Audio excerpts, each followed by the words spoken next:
Iya, kita lanjutkan pemirsa. Kalau kemudian pertanyaan besar dari publik adalah siapa sih sebenarnya Heri Wirawan ini? Nah, ini kalau berbicara mengenai Heri Wirawan mungkin Mas Najib bisa menjelaskan. Mungkin ada tidak pengetahuan-pengetahuan atau informasi yang disampaikan oleh sesama teman-teman forum komunikasi dari pondok pesantren? Baik, sebelum menjawab mungkin ada pendahuluan sedikit ya. Ini karena terkait dengan pesantren dan saya sebagai alumni pesantren. Jadi kontribusi pesantren untuk negara ini sebetulnya amat besar sekali. Baik pada era kolonial, pra kemerdekaan maupun pasca kemerdekaan.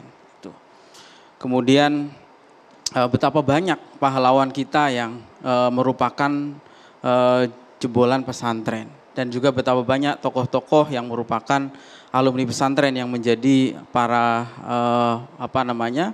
penggerak roda kehidupan kita bernegara pada hari ini. Maka munculnya fenomena boarding school ini itu memang fenomena yang mencoreng nama pesantren. Sebetulnya kalau menurut saya dengan perspektif saya sebagai orang pesantren itu tidak bisa disebut pesantren sebetulnya. Karena pesantren itu ada ciri khasnya. Jadi gini, pesantren itu kan satu lembaga pendidikan yang merupakan barangkali cagar alam pendidikan kita. Pesantren itu Indonesia banget, tidak ada di negara-negara yang lain. Karena itu tidak bisa diterjemahkan dengan boarding school ataupun jangan yang paling mendekati ya istilah Arabnya adalah Al-Ma'hadul Islami, tetapi di Timur Tengah pun tidak ada. Yang seperti ini pesantren itu kan dari Sanskerta ya. Nah, jadi pesantren itu ada ciri khasnya mengaji kitab kuning, tokoh sentralnya adalah seorang kiai, kemudian ada riyadhahnya, ada tirakatnya, ada keikhlasan, ada keberkahan dan seterusnya. Tetapi yang kita lihat di Bandung ini kan di Cibiru maupun di Antapani ini kan suatu hal yang bertolak belakang dengan ciri khas pesantren. Misalnya terkait dengan yang ditanyakan adalah terkait sosok Heri Wirawan ini. Karena kebetulan beberapa kawan-kawan saya pengelola pesantren di Bandung itu mengenal secara personal.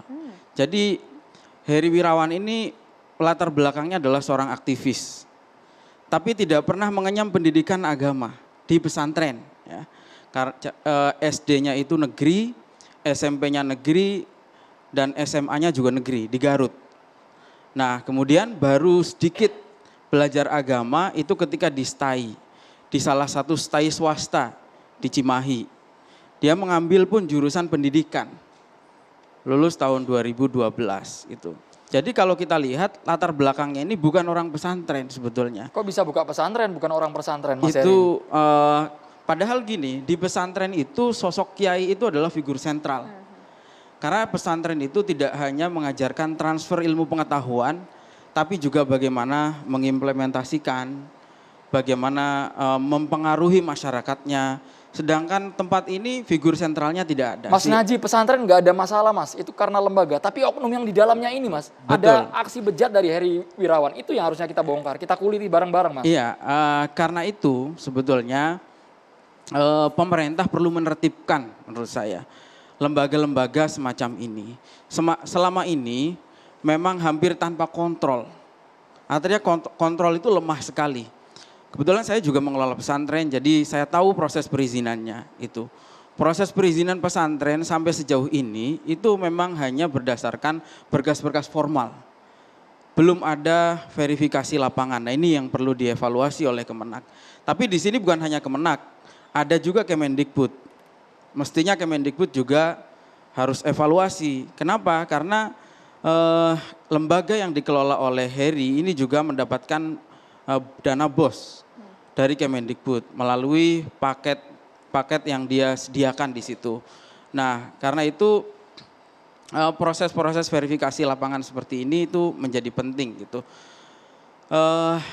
Menurut saya ke depan untuk mengantisipasi itu ya tentu harus yang bersangkutan harus mendapatkan hukuman seberat-beratnya. Kalau perlu ya dihukum seumur hidup atau lebih berat lagi itu. Kemudian pemerintah perlu menertibkan. Berikutnya Kemenak perlu mengevaluasi proses perizinan semacam ini. Itu. terutama dengan melibatkan rekomendasi dari masyarakat sekitar gitu. Karena pesantren itu dari dulu bercampur berinteraksi dengan masyarakat. Karena itu munculnya pesantren-pesantren yang tertutup hari ini itu sebetulnya menyalahi tradisi pesantren yang ada. Karena sekarang itu begini, dulu pesantren itu cenderung termarginalkan sebetulnya. Sampai beberapa tahun terakhir pesantren itu mulai mendapatkan perhatian dari pemerintah. Konsekuensinya adalah tumbuhnya pesantren yang semakin pesat dari segi kuantitas, namun kualitasnya terus menurun. Gitu. Sekarang ini di Indonesia ada sekitar 27.000 pesantren dengan jumlah santri lebih dari 4 juta. Gitu. Nah, kalau perlu ada lisensi dari Ormas sebagai jaminan kepercayaan masyarakat. Misalnya dari Muhammadiyah, untuk pesantren-pesantren Muhammadiyah, dari NU, untuk pesantren-pesantren NU, ini perlu dilakukan ya. Dan kemudian begini, karena selama ini itu, selama berinteraksi dengan dunia pesantren, pesantren ini terlalu bebas, independensinya sangat tinggi sekali. Tidak ada pengawasan secara berkala dari Kemenak, dari Kemendikbud? Setahu saya tidak ada atau lemah Pak Kiai sekali Holil, lah. Pak Kiai Holil, ini versi sebagai pemilik pondok pesantren ini- juga Pak Kiai Holil. iya, ini sepertinya terakhir ini. beda versi ini Mas. Beda Mungkin versi. ini terakhir ya. Jadi menurunnya kualitas itu selain persoalan-persoalan tadi, ini juga soal radikalisme itu. Munculnya beberapa pesantren yang mengajarkan radikalisme juga tidak bisa ditindak. Ini misalnya saya sebutkan contohnya di Poso, ada salah satu pesantren namanya Ansarus Sunnah. Di Makassar ada Arido, di Bima ada Abu Bakar As-Siddiq. Kemudian ada dulu di Bogor juga ada Ibnu Mas'ud.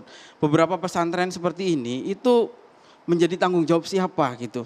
Karena pesantren-pesantren semacam ini itu tidak berizin. Baik, Pak Kiai Kalau Holil, datang ke tanggapannya Pak Kemenak, Kiai Holil. Kemenak merasa tidak bertanggung jawab karena tidak ada izinnya. Datang ke Kemendikbud juga merasa itu wilayahnya Kemenak. Ini Silakan, perlu Pak dipikirkan Kiai. oleh pemerintah.